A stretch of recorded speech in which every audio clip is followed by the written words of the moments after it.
আমরা অনেকে আছি ৫ ওয়াক্ত নামাজ পড়ি, মাশাআল্লাহ, তাহাজ্জুদও পড়ি, কিন্তু আরেকজনের হক নষ্ট করি, আরেকজনের অধিকার নষ্ট করি, আরেকজনকে কষ্ট দেই।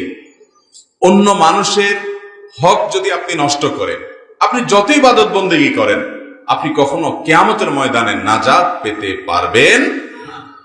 মুহতারাম হাজরিন, আল্লাহ রাব্বুল আলামিন সেজন্য কোরআনে কারীমে ইরশাদ করেছেন, ওয়াল্লাযীনা ইউযুনাল মুমিনিনা ওয়াল মুমিনাত বিগাইরি মাকতাসাবু, যারা ইমানদার নারী ইমানদার পুরুষদের কষ্ট দেয়, বিগাইরি মাকতাসাবু, অথচ তারা কষ্ট পাওয়ার মতো কোনো কাজ করেন নাই। অর্থাৎ অন্যায় ভাবে যদি কোনো মুসলমান, সে পুরুষ হোক আর নারী হোক, তাকে যদি কষ্ট দেয়, তার মনে ব্যথা যদি হয়, কোনোভাবে কষ্ট দিলেন, ফাকাদ ইহতামালু বুহতানান ওয়া ইসমান মুবিনা, তাহলে এই ব্যক্তি যে এই কাজটা করলো, সে বিশাল বড় অপরাধ, অনেক বড় অপরাধ করলো।